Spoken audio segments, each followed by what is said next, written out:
Hello and welcome you all to let's crack it with Abhishek Gupta. मेरा नाम है अभिषेक। तो हम पढ़ रहे हैं ज्योग्राफी को थ्रू एनसीईआरटी की पूरी ज्योग्राफी में इसमें कवर करने वाले हैं। इससे पहले कई सारी वीडियोस आ चुकी हैं। तो जो स्टूडेंट्स इस वीडियो पे पहली बार आ रहे हैं तो मैं आपको सजेस्ट करूंगा इस वीडियो को देखने के बाद, क्योंकि इस वीडियो से नया चैप्टर स्टार्ट हो रहा है, आर कंट्री इंडिया। तो इस वीडियो को देखने के बाद आप पुरानी जितने भी वीडियोस हैं सभी देख लीजिएगा, जिससे आपका ज्योग्राफी का हर एक कॉन्सेप्ट क्लियर हो जाए और ज्योग्राफी में से एक भी सवाल आपसे ना छूटे। इसमें पूरी ज्योग्राफी करवाई जा रही है आपको एनसीईआरटी के थ्रू।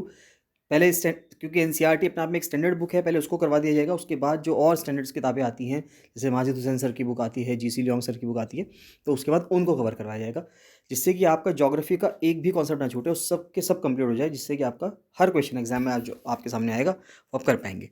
स्टार्ट करने से पहले बताना चाहूँगा गाइस कि अगर आपने let's crack it with Abhishek Gupta का यूट्यूब चैनल सब्सक्राइब नहीं किया है तो उसको जरूर सब्सक्राइब कर लीजिएगा। फ्री टेलीग्राम चैनल है let's crack with Abhishek Gupta का, उसको जरूर ज्वाइन कर लीजिएगा। उसका लिंक जो है इस वीडियो के डिस्क्रिप्शन में आपको मिल जाएगा, या किसी भी वीडियो को आप देखेंगे चैनल की तो उसके लिंक मिल जाएगा आपको। उसको ज्वाइन करना बहुत ज़रूरी है, क्योंकि जो भी कैंडिडेट्स यहाँ पे हमें फॉलो करते हैं, यहाँ पे वीडियोस देखते हैं, उसको वो ज्वाइन करना बहुत ज़रूरी है, क्योंकि वहाँ पे सारे अपडेट्स आते हैं, करंट अफेयर्स की इन्फॉर्मेशन आती है, पिक्स हैं, पीडीएफ्स हैं, जितनी भी चीज़ें होती हैं वो सब वहीं पर मिलती हैं। तो उसको ज्वाइन करना बहुत ज़्यादा ज़रूरी है। साथ साथ बताना चाहूँगा गाइस, अपर पीसीएस प्री के लिए और एडवोकेट जनरल के एग्जाम के लिए दोनों के लिए टेस्ट सीरीज चल रही है। तो जो स्टूडेंट चाहते हैं वो उसको टेस्ट सीरीज को ज्वाइन कर सकते हैं। लोअर पीसीएस मेंस का फुल प्रिपरेशन बैच चल रहा है। ये वाली पीडीएफ्स जो हैं वो सब उनको दी जा रही हैं लोअर पीसीएस मेंस वाले स्टूडेंट्स को। तो you can consider joining the lower PCS mains exam की प्रिपरेशन के लिए जो बैच चल रहा है। और एफआरओ मेंस के लिए, एफआरओ मेंस के लिए जो 3 सब्जेक्ट्स हैं, जनरल इंग्लिश, जनरल हिंदी और जनरल नॉलेज का जो रिटन एग्जाम होगा, उसके लिए भी बैच चल रहा है, आंसर राइटिंग प्रैक्टिस के लिए और टेस्ट सीरीज़ के लिए। तो आप उसको ज्वाइन कर सकते हैं। चलिए स्टार्ट करते हैं आर कंट्री इंडिया। इससे पहले कई सारे चैप्टर्स, हम 6 चैप्टर्स कवर कर चुके हैं इसके, और ये मोस्ट प्रोबेबली आखिरी चैप्टर है। तो इसमें अब हम देखते हैं कि भारत के बारे में क्या बताती है एनसीईआरटी की बुक। तो देखिए, India is a country of vast geographical expense. देखिए इंग्लिश हिंदी दोनों में लिखा हुआ है, सेम चीज़ इंग्लिश में है, नीचे यहाँ हिंदी में है। जब इसको वीडियो आगे चलेगी तो ये नीचे आ जाएगा, तो हिंदी में भी आप पढ़ सकते हैं एक बार। तो एक बार आप मेरी बात सुन लीजिए, उसके बाद फिर आप इसको एक बार चाहें तो वीडियो को पॉज करके इसको पढ़ लीजिएगा। आपका बिल्कुल कॉन्सेप्ट क्लियर हो जाएगा, एक भी चीज़ ऐसी नहीं होगी जो आपकी छूट जाए और आपको समझ में ना आए। तो वो कह रहा है कि India is a country of vast geographical expense. देखिए बिल्कुल सिंपल सी बात है, हम सब भारत के निवासी हैं, तो हमें पता है कि भारत अपना में बहुत ही विशाल देश है। In the north it is bound by the lofty Himalayas. उत्तर में हमारे यहाँ इस तरह से हिमालयाज हैं। तो भी इसको थोड़ा सा और अच्छा बनाने के लिए इसको इस तरह से अगर हम बनाएं कि नॉर्थ में हमारे यहाँ इस तरह से हिमालयाज हैं। The Arabian Sea in the west, यहाँ पे अरब सागर है, अरेबियन सी है। Bay of Bengal in the east, यहाँ पे बे ऑफ बंगाल है। और Indian Ocean in the south, तो नीचे जो है इंडियन ओशन मिलेगा। तो यानी कि ऊपर हिमालयाज हैं तीनों साइड, भारत जो है 3 साइड से पानी से घिरा हुआ है, और ऊपर जो है हमारे यहाँ हिमालयाज है। India has an area of about 3.28 million square kilometre. तो 3.28 मिलियन स्क्वायर किलोमीटर का हमारे यहाँ एरिया है। North south extend from Kashmir to Kanyakumari is about 3200 kilometre. तो जो नॉर्थ साउथ एक्सटेंड है, अगर हम इस तरह से, अगर हम इंडिया का मैप देखें, अगर आप इंडिया का मैप बनाएंगे इस तरह से, तो यहाँ पे मैं छोटा सा बना देता हूँ। अगर आप इंडिया का मैप देखेंगे तो जो नॉर्थ साउथ एक्सटेंट है, यानी कि इस तरह से, ये तो 3200 किलोमीटर का है। और अगर आप ईस्ट वेस्ट देखेंगे तो ये थोड़ा सा कम मिलेगा आपको, ये 2900 किलोमीटर का मिलेगा, 2900 किलोमीटर्स का। तो यहाँ पे वो लिख रहा है कि जो नॉर्थ साउथ एक्सटेंट है कश्मीर से लेकर कन्याकुमारी, ये तो 3200 किलोमीटर है। और जो ईस्ट वेस्ट एक्सटेंट है अरुणाचल प्रदेश से कच्छ तक का, वो 2900 किलोमीटर का है। तो यानी कि अगर आपसे ये पूछ लिया जाए कि भारत लंबाई में ज़्यादा लंबा है या चौड़ाई में ज़्यादा लंबा है, तो वो लंबाई में, यानी कि इंडिया की जो लेंथ है वो ज़्यादा लंबी है। कश्मीर से कन्याकुमारी की जो लेंथ है हमारी, वो 3200 किलोमीटर है। और लेकिन जो चौड़ाई है, यानी अगर हम इसका लंबाई चौड़ाई, ये तो बहुत ही नॉर्मल भाषा में हो गए शब्द, अगर हम टेक्निकल भाषा में बोलें तो जो लैटिट्यूडिनल एक्सटेंट है इंडिया का, वो ज़्यादा है as comparison to longitudinal extent से। यानी कि जो हमारे अक्षांशीय विस्तार है वो ज़्यादा है, तभी तो वो 3200 किलोमीटर हो पाया। और जो देशांतर विस्तार है, यानी कि लॉन्गिट्यूडिनल जो एक्सटेंट है, वो थोड़ा सा कम है। The lofty mountains, great Indian desert, northern plains, the uneven plateau surface and the coast and island present diversity of landforms. तो अलग अलग लैंडफॉर्म्स है, ये हमने पिछले चैप्टर में पढ़ लिया है कि लैंडफॉर्म्स क्या है। अगर आपने वीडियो नहीं देखी है तो उसको प्लीज़ जरूर देख लीजिएगा, सारे लैंडफॉर्म आपको समझ में आएंगे कि माउंटेन्स हैं, डेजर्ट है, प्लेन है और पेनिनसुलर प्लेट्यू है। There is a great variety in the climate. हमारे यहाँ का जो जलवायु है, क्लाइमेट है, अलग अलग जगहों पे अलग अलग क्लाइमेट मिलेगा आपको। तो देखिए, एक चलिए क्लाइमेट वर्ड्स में आपको समझा देता हूँ डिफरेंस। कुछ स्टूडेंट्स को ये कन्फ्यूजन होता है कि एक तो हम वेदर यूज़ करते हैं वर्ड, और एक वर्ड हम यूज़ करते हैं क्लाइमेट, है ना। तो वेदर में और क्लाइमेट में क्या डिफरेंस है? वेदर को हिंदी में कहेंगे मौसम, और जो क्लाइमेट है उसको हम कहेंगे जलवायु। तो इन दोनों में क्या डिफरेंस है? देखिए, जब भी आपने सुना होगा कि वेदर फोरकास्टिंग होती है ना, यानी कि मौसम का अनुमान लगाया जाता है, तो वो कितने टाइम का लगाया जाता है कि अगले दिन क्या कैसा मौसम रहेगा, ठीक है। तो अगले दिन हम ये नहीं कहते कि अगले दिन कैसा क्लाइमेट रहेगा, अगले दिन हम हमेशा पूछते हैं कि अगले दिन कैसा वेदर रहेगा। तो वेदर जो होता है वो आगे के 2 घंटे के लिए भी प्रिडिक्ट कर सकते हो, या आगे के 1 घंटे के लिए भी आप अनुमान लगा सकते हैं कि अगले घंटे या अगले 2 घंटे में बारिश हो सकती है या नहीं हो सकती। तो जो भी रोज़ाना चेंज होती है चीज़ें, या हर कुछ घंटों में चेंज हो जाती हैं चीज़ें, उसको तो हम वेदर बोलते हैं। लेकिन एक जगह का कोई ऐसा टेम्परेचर या ऐसा ही चीज़ जो पिछले 25 से 30 सालों तक कांस्टेंट ही रही हो, तो उसको हम क्या बोलते हैं, उसको हम क्लाइमेट बोलते हैं। फॉर एग्जांपल, अगर मैं उत्तराखंड की बात करूं फॉर एग्जांपल, या नॉर्थ इंडिया में रहे हम, तो नॉर्थ इंडिया की अगर मैं बात करूं, तो नॉर्थ इंडिया में जून से, या अब स्टार्ट करें अप्रैल टू जुलाई तक बहुत ज़्यादा गर्मी पड़ती है। अगर ये बहुत ज़्यादा गर्मी है तो यहाँ का जो क्लाइमेट है, यहाँ का क्लाइमेट जो है वो वार्म क्लाइमेट है, हॉट क्लाइमेट होगा अप्रैल टू जून या अप्रैल टू जुलाई। लेकिन अगर मैं वेदर की बात करूँ, तो हो सकता है किस दिन अप्रैल टू जुलाई में किस दिन बारिश भी हो सकती है। तो हो सकता है किस दिन बारिश हो, किस दिन बहुत ज़्यादा तेज़ धूप निकली हुई हो, किस दिन बहुत ज़्यादा तेज़ हवा चल रही हो। तो वेदर तो चेंज होता रहेगा, लेकिन क्लाइमेट क्या है, अप्रैल टू जुलाई का हमेशा गर्म ही रहेगा। तो वो वेदर हो गया, तो वो क्लाइमेट हो गया। तो क्लाइमेट लंबे समय के लिए होता है, 25-30 साल के लिए। वेदर कुछ छोटे समय के लिए होता है। तो there is a great variety in the climate, vegetation, कि वहाँ पे क्या चीज़ें उगती हैं, वाइल्ड लाइफ, वहाँ पे कैसे जानवर पाए जाते हैं, as well as in the language and culture. तो भारत में बहुत सारी लैंग्वेजेस हैं, शेड्यूल्ड लैंग्वेजेस तो 22 हैं, लेकिन इसके अलावा बहुत सारी लैंग्वेजेस ऐसी हैं जो शेड्यूल्ड लैंग्वेजेस नहीं हैं, कॉन्स्टिट्यूशन में नहीं लिखी गई हैं, लेकिन वो भारत में बोली जाती हैं। और कल्चर तो आपको पता ही है कि भारत एक बहुत ही मल्टी कल्चरल कंट्री है, कि कई जगहों पे अलग अलग कल्चर्स होते हैं। In this diversity we find unity that is reflected in traditions that bind us as one nation. तो वो सिंपल सी बात है, वो कहना चाह रहा है कि इस डाइवर्सिटी में, इस भिन्नता में, फिर भी हम एकाग्रता होकर, यानी कि यूनाइट होके रह रहे हैं। India has a population of more than 121 crore since the year 2011। देखिए 2011 के बाद 2021 का सेंसस नहीं आया है, तो हमें अभी 2011 की जो ऑफिशियल फिगर है उसी को इस्तेमाल करना पड़ेगा, सेंसस 2011 की। तो सेंसस 2011 के हिसाब से भारत में 121 करोड़ व्यक्ति थे। It is the second most populous country of the world after China. ये सबको पता है कि चाइना के बाद हम दूसरे मोस्ट पॉपुलस कंट्री हैं, सबसे ज़्यादा जनसंख्या चाइना के बाद हमारे यहाँ भारत में है।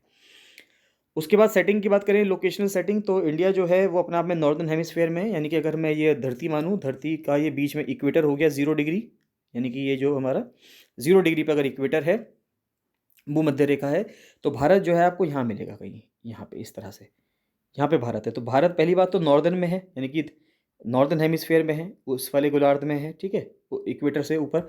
और दूसरा, वो अगर ये पूछा जाए कि ये तो देखिए पश्चिम है और ये पूर्व है, अगर ये पूछा जाए तो वो कहाँ पे है, वो ईस्ट की साइड है। इंडिया जो है ईस्ट की साइड है, उत्तरी गोलार्ध में ईस्ट की साइड। तो India is located in the northern hemisphere. Tropic of Cancer जो है वो भारत से पास होती है, भारत के बीचों बीच से निकलती है, 8 राज्यों को टच करती है, वो भी हम पढ़ेंगे आगे।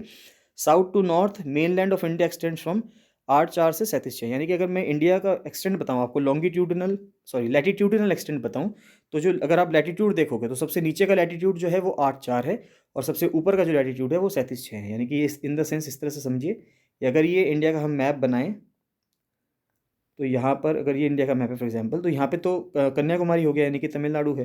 तो तमिलनाडु से जो लैटिट्यूड टच करके जाएगा वो 84 होगा, और यहाँ पे जो टच करेगा वो 37-6 होगा। तो 37-6 तो ऊपर है नॉर्थ में, यानी कश्मीर वाला जो, अब तो ये लद्दाख वाला रीजन हो गया है, लद्दाख वाले रीजन में, लद्दाख यूनियन टेरिटरी के रीजन में, और नीचे जो है ये तमिलनाडु वाला रीजन है, यहाँ पे 8-4। और वेस्ट टू ईस्ट देखें तो इंडिया यहाँ पे 68-7, यानी कि अगर यहाँ पे मैं एक लॉन्गिट्यूड खींचूँ, एक देशांतर रेखा खींचूँ, तो ये तो 68-7 ईस्ट है, 68-7 है, और ये 97-25, यानी कि 97-25, यानी कि जो अरुणाचल से टच होकर जाती है वो 97-25 है, और यहाँ पे 68-7 है, नीचे 37-6 है, ऊपर नीचे 8-4 है और ऊपर 37-6 है। तो if we divide the world into eastern and western hemisphere, तो इंडिया जो है ईस्टर्न हेमिस्फीयर में आता है। तो अगर मान लेते हैं धरती को ऐसे ना करके, अगर मैं ऐसे कर रहे हैं तो नॉर्दर्न और साउदर्न हो रहे हैं, तो अगर मैं धरती को कुछ इस तरह से कर दूं, इस तरह से डिवाइड कर दूं, तो इंडिया जो है यहाँ पे है। तो यहाँ पे हम कहाँ पे हैं, ईस्टर्न हेमिस्फीयर में। तो हमें ये ध्यान रखना है कि एक तो इंडिया नॉर्दर्न हेमिस्फीयर में होगा, दूसरा इंडिया ईस्टर्न हेमिस्फीयर में होगा, ठीक है। उसके बाद आता है due to great longitudinal extent of about 29 degrees, लगभग 30 डिग्री मान के चलते हैं हम इसको, there could be a wide difference in local time of places located at 2 extreme points of India. As such the difference between these 2 points would be about 2 hours. देखिए, अब समझने की कोशिश करिए, हमने जब लॉन्गिट्यूड और लैटिट्यूड पढ़ा था पिछले वीडियोस में, जब हमने लॉन्गिट्यूड लैटिट्यूड पढ़ा, तो हमने ये देखा कि 1 डिग्री का मतलब 4 मिनट होते हैं, लॉन्गिट्यूड के हिसाब से। जो 360 लॉन्गिट्यूड्स हैं उसमें हमने देखा कि 1 डिग्री का मतलब 4 मिनट होते हैं। ये हमने पहले पढ़ चुके हैं। अगर आपने नहीं देखी वीडियोस तो शुरू की जो अभी तक 7-8 वीडियोस अपलोड हो चुकी हैं उसको देखेंगे तो आप सब समझ जाएंगे। तो 1 डिग्री का मतलब अगर 4 मिनट है और हम कह रहे हैं कि इंडिया जो है, अगर हम लैटीट्यूड की बात करें तो गुजरात से जो पास होती है तो वो तो 68.7 है, और जो अरुणाचल प्रदेश से पास होती है वो 97.25 है। तो यानी कि 68.7 से 97.25 लगभग लगभग आप 30 डिग्री मान सकते हैं इसको। अगर ये 30 डिग्री है तो अगर 1 डिग्री में 4 मिनट है तो 30 डिग्री में कितना हो गया, 30 चौक 120 मिनट। यानी 120 मिनट का मतलब हो गया कि 2 घंटे का फ़र्क होगा सूरज निकलने में अरुणाचल प्रदेश में और गुजरात में। अब देखिए, अरुणाचल प्रदेश ईस्ट की तरफ पड़ता है और हमें बचपन से हम ये पढ़ते आ रहे हैं कि sun rises in the east, कि सूरज जो है वो पूर्व से निकलता है। ये माना जा सकता है इस चीज़ से कि सूरज जो है वो 2 घंटे पहले निकल जाएगा, या सूरज जब पहले निकलेगा अरुणाचल प्रदेश में और उसके 2 घंटे बाद दिखाई देगा कहाँ पे, गुजरात में, क्योंकि गुजरात इधर है, यहाँ पे गुजरात है और यहाँ पर क्या है, यहाँ पे अरुणाचल प्रदेश है। तो आप इसे समझेंगे कि मान लेते हैं सूरज अगर अरुणाचल प्रदेश में सुबह 4 बजे दिख गया तो गुजरात में कब तक दिखेगा, 6 बजे तक। तो इसके वजह से क्या हो सकता है कि जो टाइमिंग्स हैं, टाइमिंग में फ़र्क आएगा। जब हमने टाइमिंग वाला चैप्टर पढ़ा था ऊपर एनसीईआरटी में ही, पिछली वीडियोस में जब हमने देखा था, तो उसमें मैंने आपको डिटेल में समझाया था ये कि किस तरह से इंडिया इस चीज़ को मैनेज कर रहा है। तो इंडिया ने बीचों बीच एक लाइन खींच दी 82.5 डिग्री से, जो 68.7 और 97.25 के बीच की है, 82.5। तो हमने इसको एक मेरिडियन टाइम माना, एक मीन टाइम माना इंडिया का, जिससे कि पूरे भारत में एक तरीके से काम हो सके। नहीं तो क्या होगा, ये तो भारत में ट्रेन चलना बहुत मुश्किल हो जाएगी, ट्रेनें नहीं चल पाएंगी, क्योंकि पूरे भारत में टाइमिंग्स जो होंगी वो अलग अलग हो जाएंगी। अरुणाचल प्रदेश की तरफ की टाइमिंग्स अलग रहेंगी और यहाँ की टाइमिंग्स अलग रहेंगी। तो इससे भी एक दिक्कत आती है। देखिए यहाँ पे थोड़ा सा डीप अगर मैं जाऊँ तो यहाँ पे हालांकि ये एनसीईआरटी से थोड़ा सा हटके हो जाएगा, लेकिन इसी से टॉपिक से रिलेटेड है इसलिए बताना चाह रहा हूँ। अब आप देखिए कि मान लेते हैं जो पर्सन अरुणाचल प्रदेश ऑफिस जाते होंगे, अरुणाचल प्रदेश के जो सरकारी दफ्तर होंगे, प्राइवेट दफ्तर होंगे, प्राइवेट ऑफिस होंगे, वहाँ पे देखिए वहाँ पे सूरज सुबह निकल जाता है जल्दी 4 बजे या 4:30 बजे तक, क्योंकि सन ईस्ट में उगता है तो सन सबसे जल्दी अरुणाचल प्रदेश में जाएगा। तो 4:30 बजे मान लेते हैं वहाँ पे सूरज आ गया। जब सबसे जल्दी वहाँ पे सूरज आ गया तो सबसे जल्दी वहाँ पे छुपेगा भी, यानी कि शाम को अगर हम दिल्ली के आसपास की बात करें, उत्तराखंड के आसपास की बात करें या गुजरात की बात करें, यहाँ पे सूरज अगर शाम को 6-7 बजे तक डूबता है, तो यहाँ पर जो आपका अरुणाचल प्रदेश है तो यहाँ पे तो 4:30-5 बजे ही डूब जाएगा, शाम दोपहर में होते होते, शाम होते होते ही। तो इसका मतलब क्या हुआ कि वहाँ पर अगर ऑफिस को 6 बजे तक खोलना है तो वहाँ पे लाइट्स जलानी पड़ेंगी, लाइट्स का खर्चा होगा। तो अगर हम कुछ टाइमिंग ऐसे कर दें कि वहाँ के ऑफिस, अगर हम सरकारी ऑफिस की बात करें जो टाइमिंग 10 से 5 की होती है, तो 5 बजे तक बजते वहाँ पे अरुणाचल में अंधेरा हो जाता है। तो अगर हम वहाँ पे क्या करें, अगर वहाँ पे हम ऑफिस की टाइमिंग चेंज कर दें, 10 से 5 की जगह सुबह 7 या 8 बजे से करके 2-3 बजे तक कर दें, तो क्या होगा, हमारा जो लाइट का एक्सपेंडिचर है वो बच जाएगा। तो इस पर डिबेट चलती रहती है, इस पर डिस्कशन चलते रहते हैं कि क्या वहाँ के टाइमिंग्स को चेंज कर देना चाहिए। आपकी इसमें क्या राय है? अगर आपको ये टॉपिक समझ में आया हो तो आप बताइए मुझे अपनी राय कमेंट सेक्शन में कमेंट करके कि क्या वहाँ के टाइमिंग चेंज करने चाहिए या नहीं करने चाहिए। तो नेक्स्ट आता है the sun rises about 2 hours earlier in the east, यानी कि अरुणाचल प्रदेश में जो मैंने आपको समझाया वो सेम चीज़ लिखी हुई है कि 2 घंटे पहले सूरज जो है वो अरुणाचल प्रदेश में निकल जाता है then in the west, Gujarat के मुकाबले। This local time of longitude of the local time of longitude of 8230 east has been taken as the Indian standard time. तो भारत का जो स्टैंडर्ड टाइम लिया गया वो 8230 ईस्ट लिया गया, ये मैंने आपको बताया। दिस मेरिडियन और longitude is also termed as the standard meridian of India. तो इसको भारत का स्टैंडर्ड मेरिडियन कहा जाता है। फिर पेनिनसुला के बारे में बात की जा रही है कि पेनिनसुला क्या है। पेनिनसुला अपने आप में एक वो ज़मीन का टुकड़ा है जो 3 साइड से पानी से घिरा हुआ होता है। अगर मान लेते हैं ये इंडियन पेनिनसुला है, यानी कि यहाँ पे तमिलनाडु है, यहाँ पे केरला है और यहाँ पे तमिलनाडु का एरिया हो गया, तो ये 3 साइड से पानी से घिरा हुआ है। देखिए इधर तो अरब सागर है, अरेबियन सी है ना, इधर BOB है यानी कि बे ऑफ बंगाल है, और नीचे इंडियन ओशन है। तो जो जो चीज़ 3 साइड से पानी से घिरी हुई होती है उसको हम पेनिनसुला बोलते हैं, यानी कि प्रायद्वीप बोलते हैं, हिंदी में आप कह सकते हैं। The large countries which stretch extensively from east to west do not have a single standard time. यानी कि देखिए जो देश बहुत लंबे हैं, बहुत बड़े देश हैं और बहुत ज़्यादा फैले हुए हैं ईस्ट से वेस्ट डायरेक्शन में, तो वे लोग एक ही जो स्टैंडर्ड टाइम है उसको नहीं रखते, क्योंकि उसके वजह से पूरे देश के अंदर बहुत दिक्कत आ सकती है। जैसे भारत में ही अगर आप देखें, भारत के लॉन्गिट्यूडनल एक्सटेंट में ही 30 डिग्री में ही 2 घंटे का फ़र्क आता है। तो USA के अंदर 6 टाइम जोन है, जैसे भारत में सिर्फ 1 टाइम जोन है, लेकिन USA में 6 टाइम जोन है, कनाडा में 11 टाइम जोन है। और देखिए USA के जो मेनलैंड है, मेनलैंड में सिर्फ 6 है, बाकी USA देखिए USA के अलग अलग आइलैंड्स भी हैं।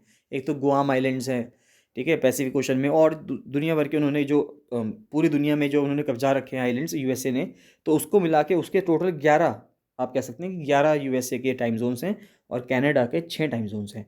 11 टाइम जोन्स हैं रशिया के, और सबसे ज़्यादा टाइम जोन जो हैं वो सरप्राइजिंगली फ्रांस के हैं 12। देखिए, फ्रांस कहने को अपने आप में एक छोटा सा देश है, तो उसका तो एक से भी काम चल जाएगा, लेकिन फ्रांस की टेरिटरीज पूरे विश्व भर में हैं। जैसे कि रीयूनियन आइलैंड्स हो गया, इंडियन ओशन में अलग अलग जगह पे उसके टेरिटरीज हैं फ्रांस की अभी भी। तो इस वजह से उसके सबसे ज़्यादा टाइम जोन्स हैं। तो अगर आपसे सवाल पूछा जाता है कि सबसे ज़्यादा टाइम जोन्स किसके हैं, तो वो रशिया के नहीं हैं 11, वो हैं फ्रांस के 12। तो फ्रांस के 12 सबसे ज़्यादा टाइम जोन्स हैं। सेम चीज़ हिंदी में लिखी हुई है, आप उसको पढ़ लीजिएगा। बात आती है भारत के नेबर की, तो भारत के जो है नेबर्स कौन कौन हैं, तो there are 7 countries that share land boundaries with India. तो 7 देश हैं जो भारत से बाउंड्री लगाते हैं across the sea to the south. और साउथ में जो है वो कौन कौन है, आइलैंड नेबर्स हैं श्रीलंका और मालदीव्स। ये हमसे सी बॉर्डर लगाते हैं एक तरह से आप कह सकते हैं। और श्रीलंका जो है वो भारत से सेपरेट होता है किसके थ्रू, पाक स्ट्रेट के थ्रू। तो देखिए इसको मैप से समझ लेते हैं। तो यहाँ पे अगर आप देखेंगे इसको, इस मैप को आप देखें, इसको थोड़ा सा छोटा कर देता हूँ, आपको यहाँ पे सब एक साथ दिख जाएगा पूरा।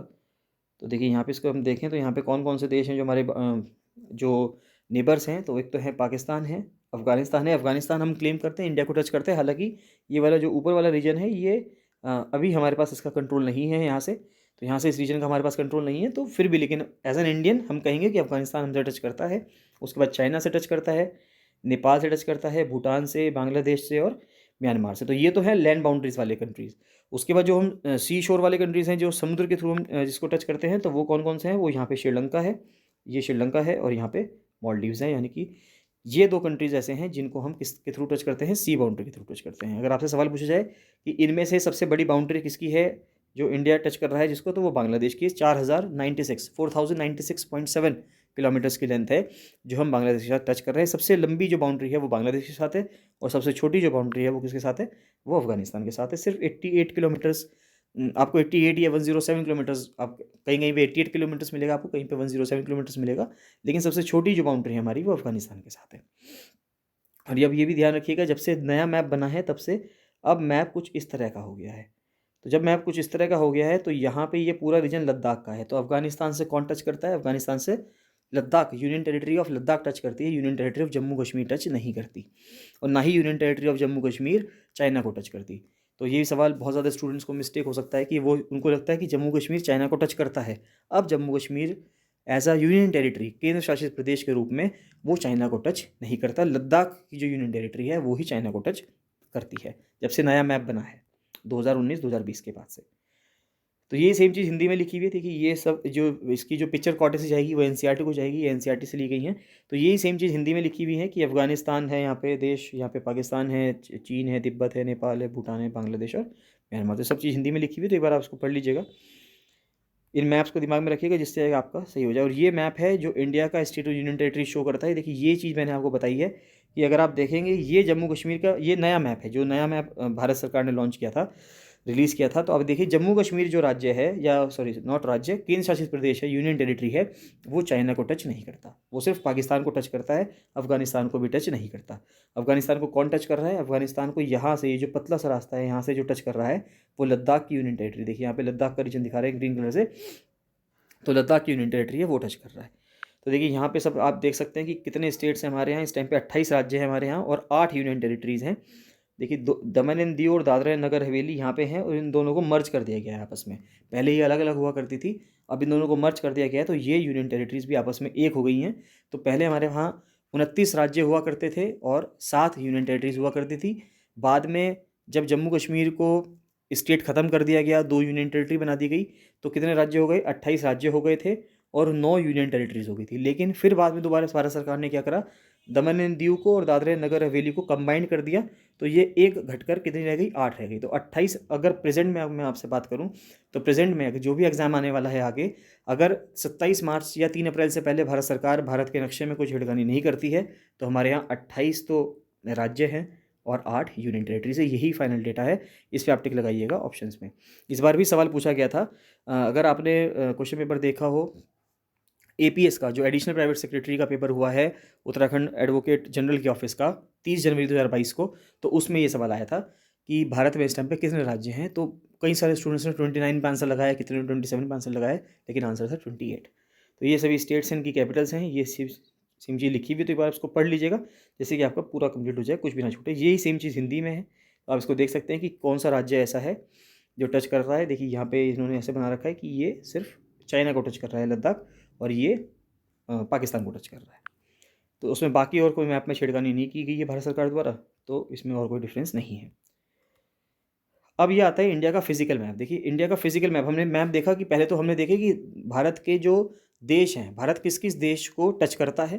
फिर दूसरे मैप में हमने ये देखा कि भारत के जो अलग अलग स्टेट्स हैं, यूनियन टेरिटरीज हैं, वो क्या क्या हैं। और अब तीसरा आता है कि भारत की फिजिकल कैसा है, यानी कि भौतिक स्वरूप कैसा है, यानी कि प्रकृति ने भारत को क्या सा दिया है। तो अगर आप देखेंगे, इसको समझें, तो देखिए यहाँ पे ये पहाड़ हैं सारे, ग्रेट हिमालयाज़ हैं। यहाँ पे ग्रेट हिमालयाज़, ये हिंदी में भी आएगा नीचे, पहले आप इसको देख लीजिए। ये ग्रेट हिमालयाज़ हैं, यहाँ पे शिवालिक की पहाड़ियाँ हैं। ये जो ग्रीन कलर से शो हो रहा है, ये सब प्लेन का एरिया है ना, जो जो प्लेन बना हुआ है, ग्रेट जो गंगा प्लेन है सारा, इधर से ब्रह्मपुत्र रिवर का प्लेन है, यहाँ पे है। यहाँ पे सिक्किम में, अरुणाचल में, और यहाँ पे कुछ नॉर्थ ईस्ट में ये सब पहाड़ी इलाका है। और बाकी ये जितना रीजन है, ये सारा पठारी रीजन है। जितना भी पीला रीजन है ये शो हो रहा है, जो पीला जितना भी है, ये सारा पठार है। और यहाँ पे अरावली रेंज है, ये अरावली रेंज जा रही है। और ये जितना भी एरिया है, ये सारा पठार है, ठीक है। और बाकी जितना भी ग्रीन कलर से शो हो रहा है, वो प्लेन रीजन है। तो देखिए ग्रीन कलर वाला प्लेन है, यानी कि जो मैदानी भाग है वो है। जो यहाँ पे पीले रंग से शो हो रहा है, वो प्लेट्यू रीजन है, यानी कि पठारी भाग है। और जो ऐसे ऑरेंज कलर से शो हो रहा है, वो माउंटेन रीजन है, यानी कि अपना में यहाँ पे पहाड़ पाए जाएंगे। यही सेम चीज़ हिंदी में होगी। देखिए यहाँ पे भारत भौतिक का है, ये हिंदी में है, तो सेम चीज़ हिंदी में है। तो अगर आप चाहें तो एक बार इसको पढ़ लीजिएगा। इसको मैं जूम कर देता हूँ, जिससे कि आप एक बार वीडियो को पॉज करके सब चीज़ें देख लीजिएगा, जिससे कि यहाँ पे कोई भी चीज़ आपकी मिस ना हो जाए। इसमें और बताने के लिए कुछ नहीं है, तो इस बार सिर्फ आपको मैप देखना है। मैप देख लेंगे तो आपको समझ में आ जाएगा। ये तीनों मैप बहुत ज़्यादा ज़रूरी हैं, इसको इनकॉर्पोरेट किया गया है इसलिए कि जिससे कि ये मैप अगर आप देखेंगे तो आपको एक भी चीज़ नहीं छूटेगी और सब कुछ कवर हो जाएगा। नेक्स्ट आता है पॉलिटिकल और एडमिनिस्ट्रेटिव डिविजन्स क्या हैं। देखिए अगर हम यहाँ पे देखें तो इंडिया एक वास्ट कंट्री है, ये हमने पढ़ ही लिया कि इंडिया एक बहुत बड़ा देश हमें पता है। और एडमिनिस्ट्रेटिव पर्पस के हिसाब से भी ये डिवाइड है कितने राज्यों में, 28 राज्यों में और 8 यूनियन टेरिटरीज में। यहाँ पे देखिए लिखा हुआ भी है कि 28 राज्य हैं और 8 यूनियन टेरिटरीज हैं। दिल्ली जो है भारत की कैपिटल है, सबको पता है। और स्टेट्स जो बने हैं वो लैंग्वेज के बेसिस पे बने हैं। हालांकि पहले इस चीज़ के लिए बहुत मनाही की जा रही थी, लेकिन फिर भी बाद में भारत के जो राज्य हैं उनको लैंग्वेज के बेसिस पे बनाई दी गया। और फिर आती है बात फिजिकल डिविजन्स की, तो India is marked by diversity of physical features. जैसे कि भारत में माउंटेन्स भी मिलेंगे, प्लेट्यू भी मिलेंगे, प्लेन्स भी हैं, कोस्ट भी है, आइलैंड भी हैं, यानी कि सब चीज़ें आपको मिलेंगी। Standing as sentinels in the north are lofty snow capped Himalayas. और नॉर्थ में हमारे यहाँ क्या मिलेंगे, हिमालयाज मिलेंगे। ऊपर हमने मैप में देख भी लिया, आप चाहें तो आप एक बार मैप दोबारा देखेंगे, आपको सब याद आ जाएगा। हिमालय का मतलब होता है अबॉर्ड ऑफ स्नो, यानी कि हिम प्लस आल्य, यानी कि हिम मतलब होती है बर्फ़ और आल्य का मतलब होता है जहाँ पे रहने की जगह होती है, बर्फ़ की रहने की जगह, यानी कि अबोर्ड ऑफ स्नो।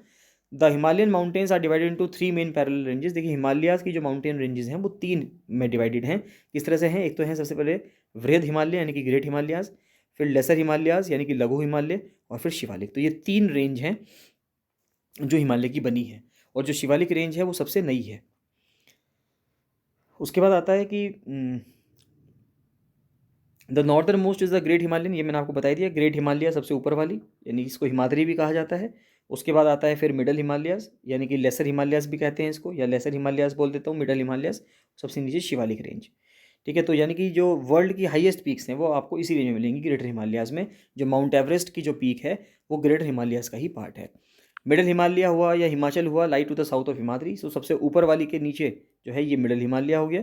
तो many popular hill station are situated here. तो कई सारे जो पॉपुलर स्टेशन हैं, जैसे कि मसूरी रेंज हो गया, नाग टिब्बा हो गया, नैनीताल हो गया, वो सब आपको कहाँ मिलेगा, जो उत्तराखंड के ये हिल स्टेशन हैं वो सब आपको कहाँ मिलेंगे, मिडल हिमालयाज की रेंज में ही मिलेंगे। शिवालिक जो है वो सदर्न मोस्ट रेंज है, शिवालिक जो है सबसे दक्षिण में आपको मिलेगी, साउथर्न मोस्ट में। The northern Indian plains lie to the south of the Himalayas. और अब देखिए सबसे ऊपर तो ग्रेट हिमालयाज, उसके बाद मिडल हिमालयाज, उसके बाद शिवालिक, और उसके बाद आ जाते हैं गंगा का प्लेन। क्योंकि गंगा रिवर अब जो है वो जब पहाड़ों से उतर के आई है नीचे, तो नीचे उसने क्या बना दिया, बहुत ही विशाल मैदान बना दिया है, तो पूरा प्लेन का सिस्टम आ गया है। तो northern Indian plains lie to the south of the Himalayas, they are generally level and flat. अब वो क्या हैं, वो लेवल हैं और फ्लैट हैं, बिल्कुल फ्लैट ग्राउंड्स हैं। These are formed by the alluvial deposits laid down by the rivers. तो ये जो प्लेन्स बने हैं ये कैसे बने हैं, देखिए नदियाँ जो हैं साल दर साल, हर साल लाखों सालों से जो अवसाद काट काट के ला रही हैं, पहाड़ों को काट काट के ला रही हैं, जब वो प्लेन ग्राउंड में, जब प्लेन पे आ जाती हैं, जब वो अपना पूरा विस्तार करती है, तो उसकी स्पीड स्लो हो जाती है। तो जब नदी की स्पीड स्लो हो जाती है तो ऊपर से आता हुआ जितना भी अवसाद है वो क्या करती है, यानी कि जो एलुवियल डिपॉजिट्स हैं उसको क्या करती है, वो वहीं पे छोड़ती हुई चली जाती है, निक्षेपण करती हुई चली जाती है। तो जब वो उसको छोड़ती चली जाती है तो उससे क्या होता है, उससे पूरा का पूरा जो प्लेन है आज के टाइम पे, जो गंगा प्लेन, यहाँ पे जितने भी हमारे, अगर हम 2 डिस्ट्रिक्ट्स की बात करें बेसिकली उत्तराखंड के, जैसे कि उधम सिंह नगर डिस्ट्रिक्ट की बात करूँ और एक हरिद्वार डिस्ट्रिक्ट की भी हम बात करें, तो ये दोनों जो हैं ये गंगा रिवर प्लेन में ही बसे हैं। They are generally level and flat, these are found by the alluvial deposits laid down by the rivers, जैसे कि इंडस रिवर हो गई, गंगा रिवर हो गई और ब्रह्मपुत्र रिवर हो गई, और उनकी जो ट्रिब्यूटरीज हैं, यानी कि जो साथी नदियां हैं, सहायक नदियां हैं, जो इन नदियों में, बड़ी नदियों में, जैसे कि इंडस का मतलब हो गया सिंधु नदी, और गंगा नदी और ब्रह्मपुत्र नदी में पानी ला के देती है। These river plains provide fertile land for cultivation, यहाँ पे बहुत ज़्यादा अच्छी कल्टिवेशन हो सकती है, खेती हो सकती है। That is the reason for high concentration of population in these plains. तो दुनिया के सबसे ज़्यादा जो पॉपुलेटेड जगहों में से एक पाए जाते हैं, वो भारत के जो Ganga river system, Brahmaputra river system के जो प्लेन्स हैं वो पाए जाते हैं। In the western part of India lies the great Indian desert, Rajasthan में डेजर्ट है, सबको पता है, ये ड्राई है, बिल्कुल सूखा है, हॉट है, सैंडी है। It has very little vegetation, वहाँ पे आपको बिल्कुल भी जो वेजिटेशन है, हरियाली है या पेड़ पौधे हैं, वो आपको नहीं मिलेंगे। साउथ में, नॉर्थर्न प्लेन्स के साउथ में आपको पेनिनसुलर प्लेट्यू मिलेगा, जो सतपुरा हिमालयाज, सतपुरा रेंज के बाद और विंध्य रेंज के बाद शुरू हो जाता है। ये अपने आप में ट्रायंगुलर शेप में है। ये बहुत इंपॉर्टेंट सवाल है, ये पूछा जाता है एग्जाम में कि जो इंडिया का पेनिनसुलर प्लेट्यू है वो किस शेप का है, तो वो अपने आप में ट्रायंगुलर शेप का है। देखिए ये सिंपल एनसीईआरटी की लाइन्स हैं जो एग्जाम में एग्जैक्टली पूछी जाती हैं, इसलिए एनसीईआरटी को पढ़ना बहुत बहुत ज़्यादा इंपॉर्टेंट है। The relief is highly uneven, जो रिलीफ है बहुत उबड़ खाबड़ है। अगर आप कभी भी जाएँ प्लेट्यू में, वहाँ पे आपको पता चलेगा कि वहाँ पे जो ट्रेन बनानी थी, ट्रेन का सिस्टम बनाना था, वो अपना में बहुत ज़्यादा मुश्किल था। This is a region with numerous hill ranges and valleys, तो वहाँ पे कई सारी घाटियाँ हैं, तो कई सारी हिल रेंजेस हैं। देखिए उन्होंने माउंटेन रेंजेस नहीं लिखा, क्योंकि माउंटेन 1000 मीटर्स के ऊपर से जो पीक्स होती हैं, 600 मीटर के ऊपर जो पीक्स होंगी तब हम माउंटेन्स बोलेंगे, उससे नीचे वाले एरियाज़ को हिल बोलेंगे। ये भी हमने पिछली वीडियो में देखा था। Aravalli hills, one of the oldest ranges of the world, border it on the north west side. तो देखिए यहाँ पे इस तरह से अरावली रेंज जारी है, जो गुजरात से शुरू होती है और दिल्ली के रायसीना हिल्स तक जाती है, जहाँ पे प्रेसिडेंट का घर भी है। रायसीना हिल्स पे जो प्रेसिडेंट ऑफ इंडिया का घर है, प्रेसिडेंट ऑफ इंडिया का जो हाउस बना हुआ है, राष्ट्रपति भवन जो बना हुआ है, वो रायसीना हिल्स पे बना हुआ है। और रायसीना हिल्स किसका पार्ट है? अरावली रेंज का पार्ट है। दिल्ली का एरिया है, मजनू का टीला, वहाँ तक जाती है। पालम इन गुजरात, तो अगर अब पूछा जाए कि कहाँ से स्टार्ट होती है अरावली रेंज और कहाँ तक जाती है, तो पालन एक जगह है गुजरात की, वहाँ से स्टार्ट होती है, पूरे राजस्थान में से स्ट्रेच होती हुई दिल्ली के मजनू के टीले तक जाती है। और यही वर्ड्स हैं कि मजनू का टीला है वहाँ पे। और ये भी सवाल पूछा जाता है कि रायसीना हिल्स किस पहाड़ पे सिचुएटेड है, कौन सा हिल्स है, यानी कि रायसीना हिल्स क्यों कहा गया, वो हिल्स क्यों है वहाँ पे, क्योंकि वो अरावली रेंज का पार्ट है, अरावली रेंज पे वो सिचुएटेड है। तो अब यहाँ पे क्या कहा जा रहा है कि Aravalli hills, the Vindhyas and the Satpuras are the important ranges. तो जो विंध्याज हैं और जो सतपुराज हैं, ये इंपॉर्टेंट रेंजेस हैं, यानी कि यही वो रीजन है जिसके बाद से पेनिनसुलर प्लेट्यू स्टार्ट हो जाता है। The reverse Narmada and Tapi flow through these ranges, Narmada और तापी नदी जो है वो यहाँ से बहती हैं। These are west flowing rivers that drain into the Arabian Sea. देखिए इसको मैं आपको मैप के थ्रू शो कर देता हूँ, जिससे कि आपको समझने में बहुत आसानी रहेगी। देखिए यहाँ पे आप समझिए इसको, तो ये देखिए, अगर आप इस मैप को देखेंगे तो आप सब समझ जाएंगे। देखिए यहाँ पे ग्रेट हिमालयाज हो गए, यहाँ पे शिवालिक्स हो गए, और यहाँ पे हो गया गंगा रिवर का प्लेन। अब देखिए ये जो शेप बनी हुई है, ये अपने आप में एक ट्रायंगुलर शेप है, ठीक है। यहाँ पे आप समझ सकते हैं कि जो पेनिनसुलर प्लेट्यू है वो अपने आप में ट्रायंगुलर है, पहली चीज़ तो ये देख ली। उसके बाद देखिए यहाँ पे जो है ये अरावली रेंज है, यहाँ से गुजरात से स्टार्ट हो रही है अरावली रेंज। अगर आप देखेंगे इसको तो यहाँ पे ये गुजरात से स्टार्ट हो रही है, कहाँ तक जा रही है? दिल्ली तक जा रही है, ठीक है। ये अरावली रेंज है, डेजर्ट के आप कहेंगे कि ईस्ट में है। उसके बाद यहाँ पे देखिए, यहाँ पे पहले आती है विंध्यन रेंज, उसके बाद आती है सतपुरा रेंज। तो विंध्य और सतपुरा के बीच में नर्मदा नदी बह रही है। देखिए मैं आपको उसको थोड़ा जूम कर देता हूँ, एक बार दिख जाएगा। तो ये देखिए, अब समझिए इसको, ये विंध्यन रेंज है, ये सतपुरा रेंज है, विंध्य और सतपुरा के बीच में नर्मदा नदी है, और सतपुरा के नीचे तापी नदी है। तो ये आपको north west, north to south लगाने के लिए, यानी उत्तर से दक्षिण लगाने के लिए, दक्षिण से उत्तर लगाने के लिए भी आ सकता है। तो सबसे ऊपर विंध्यन रेंज है, उसके बाद नर्मदा नदी बहती है, फिर सतपुरा रेंज है, उसके बाद तापी नदी बहती है। तो देखिए यही क्रम है, इस क्रम को ध्यान रखिएगा। ये सब चीज़ मैप में इंक्लूड है, आप एक बार इसको देख लीजिएगा तो आपको कवर हो जाएगा, कंप्लीट हो जाएगा। ये इसकी जो पीडीएफ है वो ऑलरेडी प्रोवाइड की जा चुकी है, जो स्टूडेंट्स लोअर पीसीएस मेंस की प्रिपरेशन कर रहे हैं उनको मिल चुकी है इसकी पीडीएफ, सो वो इससे पढ़ भी रहे हैं। नेक्स्ट आता है कि the reverse Narmada and Tapi, ये हमने पढ़ ली कि वो उस रेंजेस से बहती हैं। These are west flowing rivers that drain into the Arabian Sea. देखिए ये वो नदियां हैं जो वेस्ट की तरफ फ्लो करती हैं, और कहाँ पे गिरती हैं? अरब सागर में गिरती हैं। वेस्टर्न घाट्स और Sahyadri border the plateau in the west and the eastern Ghat provide the eastern boundary. तो देखिए यहाँ पे अगर हम देखें मैप को, तो यहाँ पे तो वेस्टर्न घाट्स हैं, यानी कि पश्चिमी घाट है, और यहाँ पे कौन से घाट हैं? यहाँ पे ईस्टर्न घाट्स हैं। While the western Ghats are most almost continuous, eastern Ghats are broken in anyone. तो देखिए जो वेस्टर्न घाट्स हैं यहाँ पे नदियाँ कम हैं, क्योंकि वेस्टर्न घाट से समुद्र में गिरने वाली नदियाँ कम हैं, इसकी वजह से ये अभी भी कॉन्टिन्यूस हैं, यहाँ पे टूट फूट नहीं हुई हैं। लेकिन ज़्यादातर नदियाँ इधर की तरफ बहती हैं और बे ऑफ बंगाल में गिरती हैं। इस वजह से जो ईस्टर्न घाट्स हैं, जो पूर्वी तट है घाट्स का, वो बहुत ज़्यादा कट फट गया है। वहाँ पे कई सारा जो पठार है, पठारी हिस्सा है, वो अब खत्म हो चुका है। While the western Ghats are almost continuous, the plateaus rich in minerals. अब ये प्लेट्यू जो है रिच है मिनरल्स में, कोल मिलता है, आयरन ओर मिलता है, ये सबको पता है कि छोटा नागपुर प्लेट्यू में जो झारखंड का रीजन है, उड़ीसा का रीजन है, वहाँ पे बहुत ज़्यादा माइंस हैं, बहुत ज़्यादा चीज़ें हैं, खाने हैं, वहाँ से हम चीज़ों को निकालते हैं। To the west of the Western Ghats and the east of the Eastern Ghats lie the coastal plains. The Western coastal plains are very narrow. तो देखिए यहाँ पे अगर आप देखेंगे तो वेस्टर्न कोस्टल प्लेन जो है बहुत ज़्यादा नैरो है। तो आप देखिए यहाँ से अगर आप इस डायग्राम में देखेंगे तो आप समझ पाएंगे कि अगर ये पश्चिमी घाट है तो पश्चिमी घाट के इधर जो तटीय क्षेत्र है, यानी कि ये प्लेन हो गया, और इधर ईस्टर्न घाट, देखिए ईस्टर्न घाट यहाँ पे टूटा फूटा है, कटा फटा है, जो अभी हम बात कर रहे थे, और यहाँ पे तटीय क्षेत्र। तो ये तो तटीय क्षेत्र जो है ईस्टर्न घाट वाला तो काफ़ी वाइड है, यहाँ तो काफ़ी ज़्यादा स्पेस मिल जाएगा आपको। यहाँ पे देखिए काफ़ी ज़्यादा स्पेस है, ग्रीन ग्रीन कलर काफ़ी ज़्यादा दिख रहा है, लेकिन यहाँ पे ग्रीन कलर आपको कम दिख रहा है। इसका मतलब ये है कि जो इधर जो कोस्टल प्लेन है वो क्या है, वो बहुत ज़्यादा नैरो है। वही चीज़ वो यहाँ पे सेम लिख रहा है। देखिए जो सेम चीज़ फोटो में दिख रही है, यानी कि डायग्राम में दिख रही है, वही सेम चीज़ यहाँ पे वर्ड्स में लिखी हुई है, जिससे कि आपको डायग्राम भी समझ में आ जाए और एक बार आप इसको पढ़ लेंगे तो ये भी समझ में आ जाएगा। ईस्टर्न कोस्टल प्लेन्स जो है वो ज़्यादा ब्रॉडर हैं। There are number of east flowing rivers, east में बहने वाली रिवर्स बहुत ज़्यादा हैं। उसके बाद आता है कि द रिवर्स महानदी हुई, Godavari, Krishna, Kaveri drain into the bay of Bengal, ये सब बे ऑफ बंगाल में गिरती हैं। These rivers have form fertile deltas at their mouth. मैंने बताया था आपको पिछली वीडियो में कि माउथ ऑफ द रिवर क्या होता है। माउथ ऑफ द रिवर होता है कि जब नदी समुद्र से मिलती है, तो जब नदी समुद्र से मिलती है, जो एरिया नदी का समुद्र में मिल रहा होता है, उस एरिया को माउथ ऑफ द रिवर कहते हैं। दो Sundarban delta is formed where the Ganga and Brahmaputra flow into the bay of Bengal. तो जहाँ पे गंगा और ब्रह्मपुत्र बहती है और बे ऑफ बंगाल में गिरती है, वहाँ पे दुनिया का सबसे बड़ा डेल्टा बनता है, जिसको हम सुंदरबंस डेल्टा बोलते हैं। चलिए एलुवियल डिपॉजिट से नेक्स्ट वीडियो में कवर करेंगे, नहीं तो ये वीडियो ऑलरेडी काफ़ी लंबी हो गई है। तो आई होप कि आपको समझ में आ रहा होगा। आपको कोई भी डाउट आता है, किसी भी तरह का सवाल आता है, तो आप कमेंट सेक्शन में कमेंट करके पूछ सकते हैं। आपको कोई भी टेस्ट सीरीज ज्वाइन करनी है, कोई भी कोर्स ज्वाइन करना है, तो आप मुझे 7665804421 पर कॉल या मैसेज या व्हाट्सअप कर सकते हैं और टेस्ट सीरीज ज्वाइन कर सकते हैं, या कोई भी कोर्स ज्वाइन कर सकते हैं। आपको कोई पर्सनल गाइडेंस चाहिए, आपको कोई डाउट आता है, कोई भी दिक्कत आती है, तो उसके लिए भी आप मुझसे बात कर सकते हैं और अपने डाउट्स को सॉल्व कर सकते हैं। चलिए मिलते हैं नेक्स्ट वीडियो में। So thank you and bye bye.